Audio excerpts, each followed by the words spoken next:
En gang på slutten av 1200-tallet kommer en malermester og en gjeng med håndverkere til Ål i Hallingdal.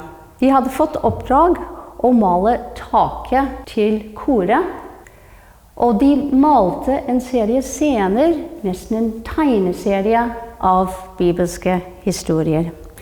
Det var her i koret som presten sto. Menigheten ville ha stått bak, og under talglys og stearinlys så ville disse bildene stått ut i blafrende farger, fargesterke og nesten levende. I dag skal vi se på scenen som dekket en av de store gavelveggene, og det er en sentral scene i kristendom. Det er Jesus korsfestet på Golgata i Jerusalem. Sentralt ser vi Jesus på korset. Og det er nesten som han deler flaten i to.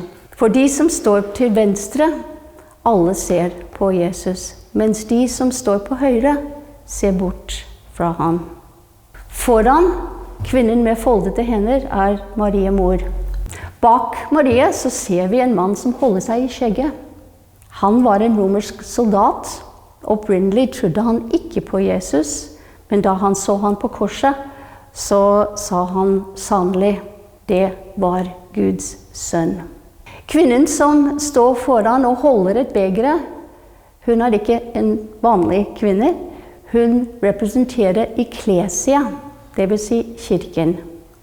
Og i begeren så samler hun Jesus blod.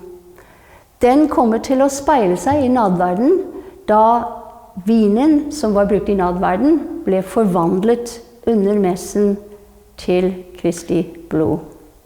Bak så ser vi en mann som tar seg på øyet. Det er Longinus. Han var blind i det ene øyet, men selvfølgelig når han får blod som drypper, så kan han se igjen. En mirakel. Til høyresiden så ser vi en litt merkelig kvinneskikkelse. Hun har vært dronning, men hun har mistet kronen. Kappen er åpen, og hun blottlegger seg. I den ene hånden så holder hun rundt en geitebukkshorn. Hun er heller ingen vanlig kvinne.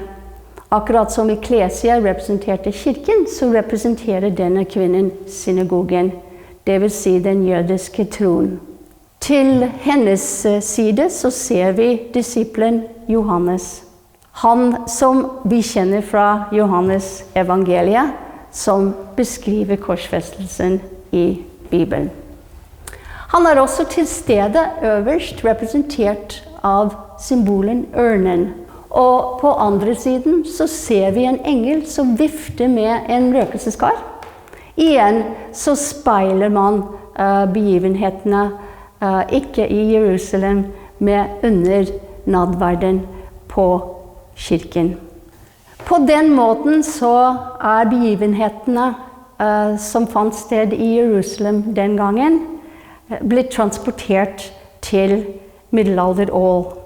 Her kunne de oppleves av en befolkning som kanskje ikke alle kunne lese og skrive, men her i tegneserieform så kunne man oppleve de store begivenhetene i kristendommen. Mange av de norske stavkirker ble revet i 1800-tallet, og stavkirken i Ål i Hallingdal var en av de siste som ble revet i 1880-tallet. Men heldigvis ble deler av stavkirken tatt vare på.